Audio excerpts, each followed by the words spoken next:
திடீர்னு அவன் குடும்பத்துல செத்து போயிட்டான், அடக்கம் பண்றதுக்கு பணம் கிடையாது. இல்ல பேங்க்ல இருக்கவருக்கு இந்த பேசிக் ஐடியா கூட இருக்காதா சார்? நீங்க வேணும்னே தான் புரியாம பேசுறீங்களான்னு கூட எனக்கு சந்தேகம் வருது. நான் கேட்டது ரொம்ப சிம்பிள் சார். சார் ஒரு மார்வாடிக்கார்ட்ட இருக்கக்கூடிய ஒரு நியாயம் மட்டும் இருக்காதா சார்? எனக்கு என்ன புரியல, இது உங்களால கண்டே பிடிக்க முடியாதுன்னா நீங்க என்ன நடக்குது பேங்க்ல நான் சந்தேகப்படணும்னா மாட்டேனா? இப்ப லோன் கேட்கும்போது ரொம்ப அருமையா கொடுத்துட்டு லோன் க்ளோஸ் பண்ண விட மாட்டேங்கிறாங்க சார். அது எனக்கு இதுதான் இஎம்ஐ ஈக்குவேட்டட் மந்த்லி இன்ஸ்டால்மெண்ட்னு சொன்னாங்களே தவிர இன்ட்ரெஸ்ட் இவ்வளோ பிரின்சிபல் இவ்வளோன்னு கண்டிப்பா சொல்லல. அதை பத்தி எனக்கு தெரியாது. ப்ரீ க்ளோசர் சார்ஜஸ் எடுத்தாச்சு, இப்போ எவ்வளவு கட்டணும் தானே சார் நான் கேட்கிறேன். ஒரு 2 பவுன் நகையை வச்சுக்கிட்டு லோன் கேட்டா கொடுக்கணும்னு பேங்க் சொல்லுது, ஆனா நீங்க கொடுத்துருக்கீங்களா? இந்த பெரிய மனுஷங்களுக்கு லோன் கொடுக்கும் போது மாத்திரம் உங்க கணக்கு தப்பா போகுது. என்ன லோன் மட்டும் வாங்கவே கூடாது உங்க அனுபவத்திலேன்னு சொல்லுங்க. லோன் கொடுக்கிறது அப்படிங்கிற ஒரு விஷயத்துல உண்மையாகவே வங்கி எப்படி செயல்படுகிறது, அதோட ட்ரூ ஃபேஸ் என்ன, நிஜ முகம் என்ன?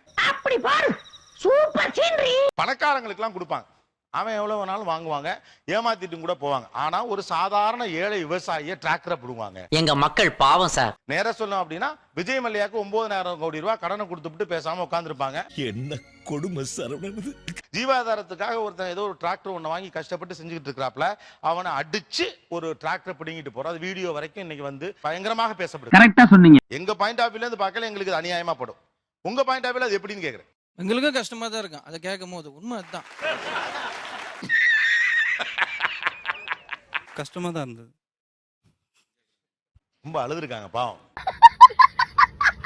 நீங்க இதே நியூஸ வீட்டுல பாத்தீங்கன்னா உங்க ஒய்ஃப் கிட்ட என்ன பேசிருப்பீங்களா? அப்ப வாங்கிட்டு போயிருவான், விட்டுட்டு போயிடணும். சபாஷ், சரியான போட். விஜயமலை வாங்கின கடன்ல கூட நாங்க வந்து பேங்க் வந்து சும்மா இருக்கல. இப்ப வந்து கொடுத்த பிரஷர் தான் இப்ப 4,000 கோடி ரூபாய் திருப்பி கொடுக்குறேன்னு சொல்லிட்டு ஒத்துட்டு இருக்காரு அவர். ஏன்டா பச்சை போய் பேசுற, ஓபனா பேசுற? விஜய் மல்லையா ஒரு குறியீடு தான், விட்டுருங்க.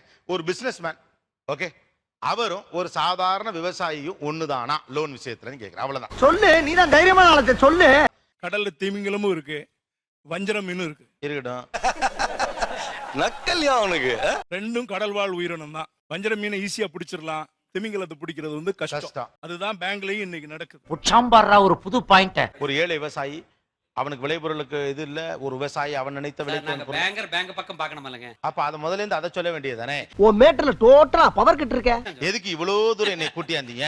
பாவம் ஏழைகள்லாம் சொல்லிட்டு அல்லாம சொல்லிவிட்டு அப்புறமா சொல்றீங்க பேங்கர் வேலையை தானே பார்க்க முடியும். அப்ப ஆமா அப்படிதான் பண்ணுவோம்னு சொல்ல வேண்டியதானே. நியாயமான பேச்சுப்பா. மல்லையாவோட கடன் வந்து it is a fully secured loan. அந்த லோன் வந்து recovery date may be late, but that amount will be fully recovered. அதாவது வாய்க்கு வந்தபடி எல்லாம் பேசப்படாது, எதா இருந்தாலும் நியாயமா பேசணுமா இல்லையா? எப்படி மல்லையாட்டே இருந்து ரெக்கவர் பண்ண தான் போறாங்க. ஒரு நாள் விட்டு டிராக்டர் ரெக்கவர் பண்ண மாதிரி இது கேப்பா இவ்வளவு கத்துறாங்கன்னு தானே நினைச்சிருப்பீங்க. அதையும் சொல்ல மாட்டேங்கிறீங்க. அந்த வாயை போட்டு மண்ணில் வச்சு தேய்ச்சு விடு. இல்ல, நான் வந்து உங்க கொஸ்டின் வந்து நான் புரிஞ்சுக்கிட்ட விதை வந்து தவறுன்னு நான் நினைக்கிறேன். 25 தடவை இதுதான் மாத்தி நான் கேட்டேன். நீங்க ஒரு தத்தியா இருக்கீங்கன்னு நினைச்சோம்.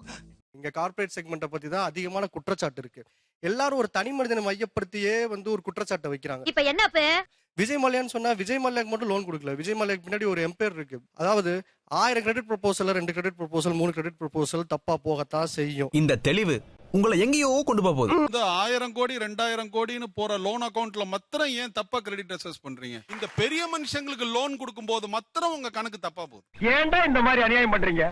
என்னைக்காச்சும் நீங்க சாதாரண ஸ்மால் ஃபார்மர்ஸ் வந்து ஒரு 2 பவுன் நகையை வச்சுக்கிட்டு லோன் கேட்டா கொடுக்கணும்னு பேங்க் சொல்லுது, ஆனா நீங்க கொடுத்துருக்கீங்களா? நல்லா யோசனை பண்ணிட்டு பதில் சொல்லு. ஓகே. திடீர்னு ஒரு கிராமத்துல அண்டர் பாவர்ட்டில இருக்கிறவன், பிலோ பாவர்ட்டி லைன்ல இருக்கிறவன் திடீர்னு அவன் குடும்பத்துல செத்து போயிட்டான், அடக்கம் பண்றதுக்கு பணம் கிடையாது. உங்களை தட்டிக்க காலே கிடையாதா? இறந்தது உண்மை என்றால் அவனுக்கு ஒரு 5000 ரூபாயோ 10,000 ரூபாய் நீங்க டிஃபரன்ஷியல் இன்ட்ரெஸ்ட் ரேட் ஆஃப் லோன்ல கொடுக்கணும்னு இருக்கு. எத்தனை பேங்க் வந்து differential rate of interest loan கொடுக்குறீங்க நீங்க?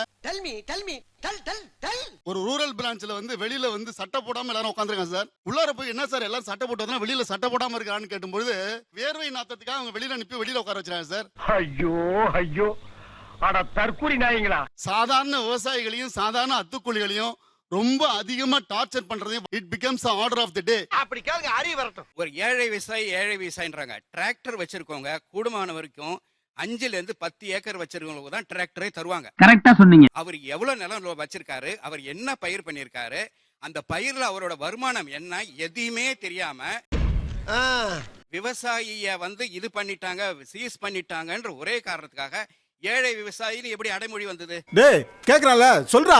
என்ன லோன் மட்டும் வாங்கவே கூடாது உங்க அனுபவத்திலேன்னு சொல்லுங்க. இருக்கிற லோன்லயே ஃபர்ஸ்ட் லோன் அப்படிங்கிறது ஹவுசிங் லோன் அப்படின்னு நான் காரணம் சொல்லுங்கன்னு கேக்குறேன். சொல்றேன், மக்களுக்காக சொல்றேன். 4 வருஷம் ஆச்சு சார். நான் ஒரு ஹவுசிங் லோன் வாங்கினதுக்கு அப்புறம் 4 வருஷம் ஆச்சு.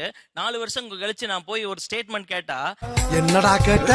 அதுல இன்ட்ரெஸ்ட் தான் ஃபர்ஸ்ட் 95% வந்து இன்ட்ரெஸ்ட் தான் எடுக்கறாங்க. ஃபர்ஸ்ட் இன்ட்ரெஸ்ட் தான் எடுப்பாங்க. நான் 4 வருஷம் கழிச்சு போய் கேட்கும்போது 30 லட்சத்துல 28,50,000 லோன் அப்படியே இருக்கு. நமக்கு மட்டும் ஏன் இப்படி எல்லாம் நடக்கிறது? 50,000 1,50,000 மட்டும் தான் ரெடியூஸ் ஆயிருக்கு. இத போய் நான் க்ளோஸ் பண்ணணும்னு போனா லோன் கேட்கும்போது ரொம்ப அருமையா கொடுத்துட்டு லோன் க்ளோஸ் பண்ண விட மாட்டேங்கிறாங்க சார். தெரியாம தான் கேக்குறேன். இதெல்லாம் ஒரு பழப்பா? சார் எவ்வளவு கடன் கேட்டீங்க பேங்க்ல? சார் நான் வந்து 30 லட்சம் ரூபாய் கடன் வாங்கினேன் சார். கொடுத்தாங்களா? கொடுத்தாங்க. ரொம்ப நாள் கழிச்சு 1 மாசம். அது தேவையில்லை.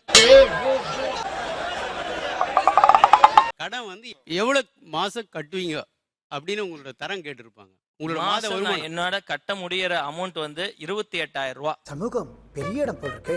28,000. 28,000. எத்தனை ஆண்டுல கட்டுவீங்க? 20 ஆண்டு. 20 ஆண்டு. 20 ஆண்டு. நீங்க கேட்டது 30 லட்சம் கொடுத்துட்டாங்க. ஆமா. ஒரு மாச வட்டி எவ்வளவு ஆகும் தெரியுமா?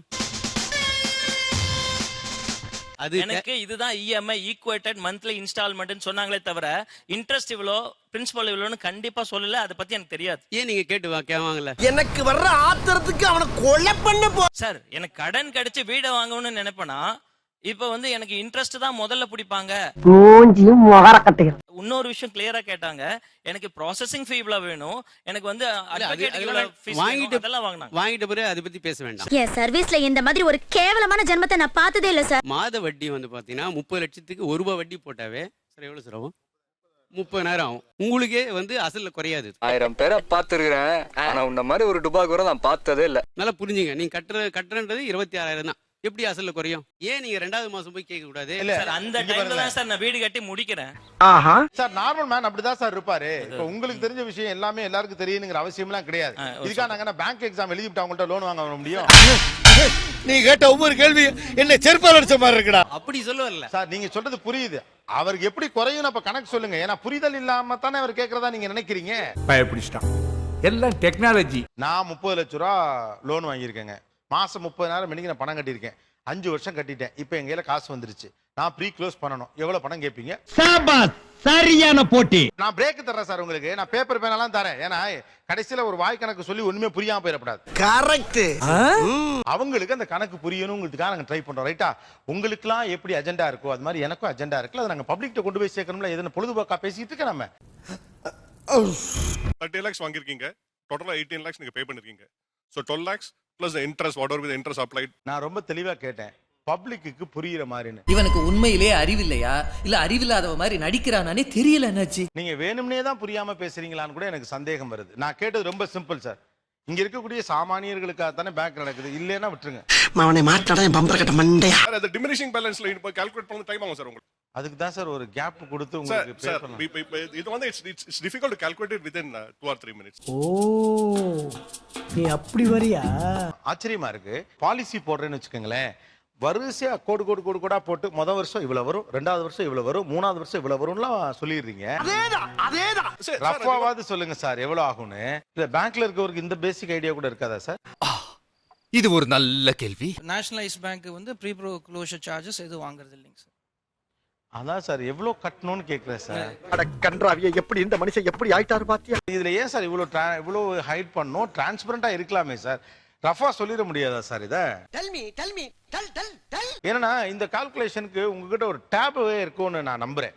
அதுக்கு ஒரு டேபிளே இருக்கும். இல்லைன்னா நீங்க எப்படி சொல்றீங்கன்னு தான் எனக்கு ரொம்ப ஆச்சரியமா இருக்கு. ஐயோ என்னால முடியல. பாரதி ஒரு வார்த்தை சொல்லியிருக்காரு. படிச்சவங்க சூதுவாது பண்ணப்படாது. இதுக்கு மேல நான் சொல்லவே மாட்டேன். ரொம்ப பயங்கரமான ஆளா இருப்பாரோ சார். உங்க முன்னால டேபிள்ல இருக்கும் சார்.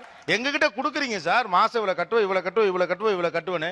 ஐயோ எல்லா பக்கம் அணக்கட்டான். இதுல ஒண்ணுமே இல்லையே சார். வேற எதனா கூட நீங்க சுத்தி விடலாம். இதுல ஒண்ணுமே இல்லையே. ரொம்ப சிம்பிளா தான் பேசுறோம். 20 வருஷம் லோனுங்க. எல்லாத்தையும் மறுபடியும் சொல்லிடுறேன். வேணே திரும்ப வேணும்னு பண்ணாதீங்க சார். 45 minus 15. ஐயோ அதெல்லாம் வேணாம் சார். எனக்கு இந்த கணக்கு ஒண்ணு வேணாம் சார். காசு இந்த இருக்கு சார். கையில இருக்கு சார். வாங்கிக்கோங்க சார். எனக்கு லோன் வேணா ஒண்ணு வேணாம் சார். ஐயோ வந்தாச்சு. 5 வருஷம் கட்டிட்டேன் சார். இப்போ உங்களுக்கு நான் எவ்வளவு கொடுக்கணும் மட்டும் எனக்கு சொல்லுங்க சார். கொடுத்துட்டு போயிரு சார். ரொம்ப கவனமா டீல் பண்ணி ஆட்டத்தை கலச்சிடுறாசா. உங்களை கேள்வி கேட்டா இங்க வச்சு கேட்கல இப்படித்தான் பதில் சொல்றீங்க. உங்ககிட்ட நாங்க கேள்வி கேட்டு அவருக்கு என்ன புரியுற மாதிரி இப்ப நீங்க சொல்லிட போறீங்க. அப்படி பாரு. ப்ரீ க்ளோஸ் சார்ஜஸ் எடுத்தாச்சு. இப்போ எவ்வளவு கட்டணும் தானே சார் நான் கேக்குறேன். அதே பிரின்சிபல் சார். இந்த இன்ட்ரெஸ்ட் வந்து கால்குலேஷன் வந்து எக்ஸ்பெர்ட் சார்ட் இருக்கும். அது வச்சு தான் போட முடியும். சிரிக்கிறானி வெக்கமா இல்ல? 9.5 ஃபிக்ஸட்னு வச்சுக்கோங்க சார். ஒரு கால்குலேஷன் போடுங்க சார். 1 மணி நேரம் ஆனாலும் பரவாயில்ல சார். கால்குலேட்டர் கொடுப்பா. இவன் ரூட்லயே பேசி அனுப்பிச்சிட வேண்டியதான். சார் ஒரு மார்வாடிக்கார்ட்ட இருக்கக்கூடிய ஒரு நியாயம் மட்டும் இருக்காதா சார்? எனக்கு என்ன புரியல, இது உங்களால கண்டே பிடிக்க முடியாதுன்னா நீங்க என்ன நடக்குது பேங்க்ல நான் சந்தேகப்படணும்னா மாட்டேனா? இப்ப ரொம்ப கரெக்டா சொன்னப்பா. இந்த கால்குலேஷன் ஒரு பேங்க் மேனேஜராலே கண்டுபிடிக்க முடியாதுன்னா சார் இல்ல நீங்க how can you expect us to understand those things? எல்லாம் பேங்க் எக்ஸாம் எழுதி முடிச்சு தானே வந்திருப்பீங்க, எல்லாம் பண்ணிருப்பீங்க. இது சார் ஆனா எனக்கு தெரிஞ்சு இது ஒரு டேபிளாவே உங்ககிட்ட இருக்குன்னு தான் நான் நம்புறேன். தெளிவான ஆளியானி. மொத்தம் 26,52,000 ரூபாய் வரும். ஆமா, ப்ரீ க்ளோஷர் சார்ஜஸ். நீங்க பேங்கிங் செக்டருக்குள்ள வந்து எவ்வளவு வருஷம் ஆச்சு தம்பி? 6 இயர்ஸ். அப்படிங்களா? ரொம்ப சந்தோஷம். எனக்கு என்ன புரியல என்ன சார், 6 வருஷம் எக்ஸ்பீரியன்ஸ் இருக்கக்கூடிய ஒருத்தர் சொல்ல முடியும்னா ஏன் மத்த எல்லாருக்கும் சொல்லவே முடியலங்கிறது தான் எனக்கு தெரியல. அது நம்மளுக்கு ஒத்து வராதுங்க. அதாவது நான் வந்து 18 லட்சம் ரூபாய் 60 மாசத்துல 6 3 18 லட்சம் ரூபாய் கட்டுனா எனக்கு மொத்தத்துல 3 லட்சம் ரூபாய் தான் குறையும். இது பளிச்சுன்னு கேட்க வேண்டிய கேள்வி தம்பி. பட் இப்ப தெரிஞ்சு போச்சு, சொல்லணும்னு நினைக்கிறவங்க சொல்லலாம், இதை சொல்லப்படாதுன்னு நினைக்கிறவங்க சொல்றது இல்ல. நீங்க 5 வருஷத்துக்குள்ளே அப்ப மேக்ஸிமம் வட்டி எடுத்துறீங்க. ஐயோ ஒரு நிமிஷத்துல உடம்பெல்லாம் குப்புடு வேர்க்குதே, என்ன புடிச்சுக்கடா கைத்தாங்களா? எந்த பீரியட்ல நான் வந்து ப்ரீ க்ளோஸ் பண்ணுனா எனக்கு லாபம்? ப்ரீ க்ளோஸரே பண்ணக்கூடாது. ப்ரீ க்ளோசர் பண்ணீங்கன்னா யூ வில் பி லூசிங். நீங்க முதல்ல ஆஃப் பண்ணும்போது ஓடி மிக்ஸ்டு ஸ்கீம்ல போட்டீங்கன்னா நீங்க உங்க அக்கௌண்ட்ல 10 லட்சம் ரூபாய் போட்டிருந்தீங்கன்னா அந்த 10 லட்சம் ரூபாய்க்கு ஹவுசிங் லோன் வட்டி கிடையாது. நிஜமாதான் சொல்றியா? திருப்பி கட்ட போற அமௌண்ட்டை போஸ்ட் ஆபீஸ் சேவிங்ஸ்ல போட்டோம்னா 9.75% வருது. ஓகே, அந்த இன்ட்ரெஸ்ட்டை மாசம் மாசம் வாங்கி வந்தாலே நமக்கு பெனிஃபிட். ஓ அப்படியா விஷயம்?